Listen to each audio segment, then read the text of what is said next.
एक तरफ पाकिस्तानियों के अमेरिका सफर पर पाबंदी लगने या वीजे से मुताल्लिक सख्तियां बढ़ने के खदशात पैदा हो गए हैं और इस हवाले से खबरें सामने आ रही हैं कि रवा हफ्ते इस हवाले से अहम फैसला सामने आ सकता है। तो दूसरी तरफ हालिया दिनों में आलमी इदारों से पाकिस्तान के हवाले से एक के बाद एक तशवीशनाक रिपोर्ट सामने आ रही है। गुज़िश्ता हफ्ते जारी होने वाले ग्लोबल टेररिज्म इंडेक्स में पाकिस्तान दहशतगर्दी के हवाले से खतरनाक ममालिक में दूसरे नंबर पर आ गया, जबकि गुज़िश्ता हफ्ते ही इकोनॉमिस्ट इंटेलिजेंस यूनिट के 2024 के डेमोक्रेसी इंडेक्स में पाकिस्तान की 6 दर्जे तनज़्ज़ुली हुई थी। पाकिस्तान 165 आज़ाद ममालिक और 2 टेरिटरीज़ में 124वें नंबर पर चला गया और पाकिस्तान को हुकूमतों की सबसे निचली दर्जा बंदी अथॉरिटेरियन रेजिम्स में शामिल किया गया था। इसके अलावा जमहूरियत के हवाले से गुज़िश्ता हफ्ते जारी होने वाली फ्रीडम हाउस की रिपोर्ट में भी पाकिस्तान के 3 पॉइंट्स कम हो गए। साथ ही इस रिपोर्ट में आज़ाद, जुज़वी तौर पर आज़ाद और गैर आज़ाद ममालिक की 3 कैटेगरीज में पाकिस्तान को जुज़वी तौर पर आज़ाद मुल्क करार दिया गया और अब इस लिस्ट में एक और तशवीशनाक इजाफा हुआ है।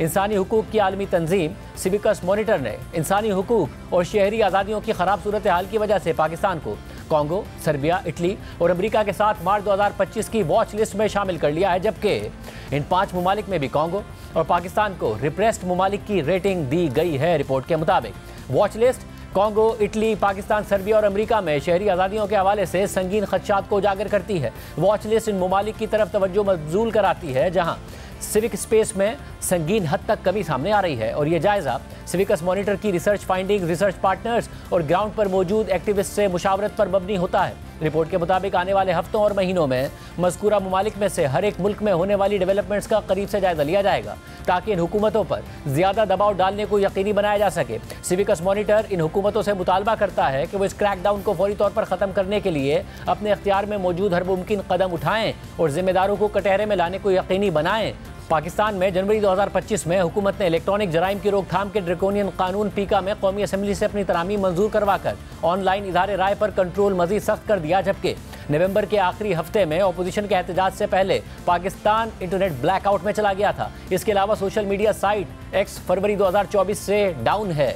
वाज़ेह रहे कि पाकिस्तान सिविकस मॉनिटर की मार्च 2024 की वॉच लिस्ट में भी मौजूद था, मगर फिर जुलाई 2024 और सितंबर 2024 की वॉच लिस्ट में पाकिस्तान शामिल नहीं था। इसके अलावा ट्रंप इंतज़ामिया दुनिया भर से अमेरिका आने वाले अफराद के हवाले से पॉलिसी का जायज़ा ले रही है और रवा हफ्ते इस हवाले से फैसला मुतवक्के है और खदशा जाहिर किया जा रहा है कि पाकिस्तानियों के अमेरिका सफ़र पर पाबंदी या वीज़ों के मामले पर सख्तियाँ बढ़ सकती हैं। ताहम इस हवाले से अमेरिकी हुकूमत की जानिब से अभी तक कोई बाज़ाब्ता रद्द-ए-अमल सामने नहीं आया है और पाकिस्तान भी इस हवाले से सरकारी सतह पर मुकम्मल लाइल्मी का इज़हार कर रहा है। सहाफ़ी अनवर इकबाल की खबर के मुताबिक अमेरिका में दाखिले पर मुमकिन सफरी पाबंदियों की इत्तलात के बाद पाकिस्तान ने वजाहत के लिए अमरीकी महकमा खारजा से रब्ता किया है। गुज़िश्ता हफ्ते रॉयटर्स ने अपनी रिपोर्ट में इशारा दिया था कि पाकिस्तान को उन ममालिक की फहरिस्त में शामिल किया जा सकता है जहाँ के शहरियों पर ट्रंप इंतज़ामिया के गैर कानूनी इमिग्रेशन के खिलाफ सख्त इक़दाम के तहत अमरीका में दाखिले पर पाबंदी आयद की जा सकती है। बाद में न्यूयॉर्क टाइम्स ने रिपोर्ट किया कि पाकिस्तानी शहरियों को मुकम्मल सफरी पाबंदी का सामना नहीं करना पड़ेगा, लेकिन वीज़े के लिए दरख्वास्त देते वक्त उनकी मजीद जांच पड़ताल की जा सकती है। इस मामले पर बात करते हुए पाकिस्तान के अमेरिका में सफ़ीर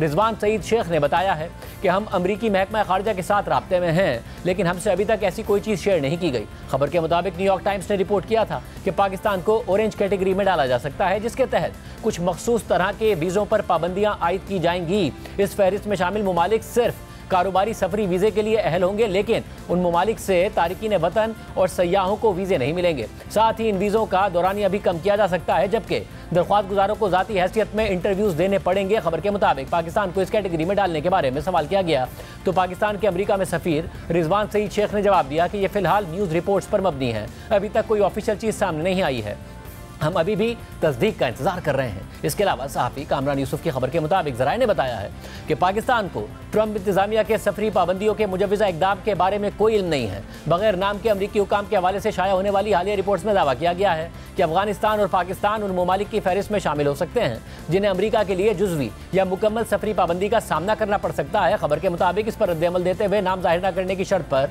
एक पाकिस्तानी ओहदेदार ने कहा है कि हमारे पास ऐसी कोई मालूमात नहीं है और ना ही अमरीकी इंतज़ामिया के साथ इस हवाले से कोई राब्ता हुआ है। खबर के मुताबिक कुछ ज़राए का मौक़िफ़ है कि मुमकिन है कि पाकिस्तान पर सफरी पाबंदियों से मुताल्लिक रिपोर्ट्स कुछ मखसूस अनासिर की जानिब से दानिस्ता तौर पर लीक की गई हों, जो सदर ट्रंप की जानिब से कांग्रेस से खिताब करते हुए अवामी सतह पर पाकिस्तान की तारीफ से खुश ना हो। खबर के मुताबिक व्हाइट हाउस के ओहदेदार ने CNN को बताया कि मुमकिन सफरी पाबंदियों के हवाले से अभी कोई फैसला नहीं किया गया। अगर इस बात के अलावा कोई और दावा किया जा रहा है तो जो ये बात कर रहे हैं वो ये नहीं जानते कि वो किस हवाले से बात कर रहे हैं। ताहम अमरीकी महकमा खारजा ने तस्दीक कर दी थी कि वो तमाम वीज़ा प्रोग्राम्स का मुकम्मल जायजा ले रहा है। साथ ही CNN की हालिया रिपोर्ट में मुमकिन सफरी पाबंदी लगने वाले ममालिक में अफगानिस्तान को तो शामिल किया गया था, मगर रिपोर्ट में पाकिस्तान का कोई जिक्र नहीं था।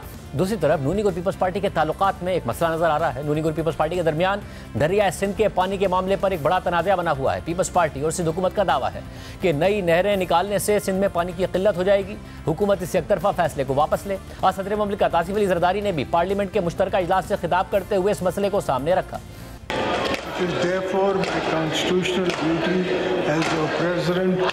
My personal obligation as a patriotic Pakistani to caution the House and the government that some of your lateral policies are causing grave strain on the Federation. In particular, the government's unilateral decision to carve out some canals from the Indus River, still despite strong opposition from federating units. इसके अलावा आज वज़ीर आज़म शहबाज शरीफ की तरफ से दिए गए अफ्तार dinner में पीपल्स पार्टी के वफ्द की वज़ीर आज़म से मुलाकात हुई है। डी न्यूज़ के नुमाइंदे वक़ार सत्ती की खबर के मुताबिक पीपल्स पार्टी के वफ्द ने वज़ीर आज़म से कहा कि दरिया सिंध के निज़ाम से मज़ीद नहरें निकालने से सूबे भर में तशवीश है, जिस पर वज़ीर आज़म ने दरिया सिंध से नहरें निकालने का मामला खुश असलूबी से हल करने की यकीन दहानी करा दी है। पीपल्स पार्टी के वफ्द ने मौक़िफ़ इख्तियार किया कि एकतरफा पॉलिसीज़ वफाक पर शदीद दबाव का बाइस बन रही हैं, तो वज़ीर आज़म ने कहा कि दरिया सिंध से नहरें निकालने का मनसूबा पीपल्स पार्टी को एतमाद में लिए बगैर नहीं किया जाएगा। इस हवाले से जल्द आला सतह का इजलास तलब किया जाएगा। वज़ीर आज़म ने मजीद कहा कि पीपल्स पार्टी और नून लीग के पंजाब के मसाइल के हल के लिए हफ्ते को लाहौर में इजलास होगा। दोनों जमातें मिलकर मुतनाज़ मामलात हल करेंगी। इस हवाले से इसाक डार को टास्क दे दिया है।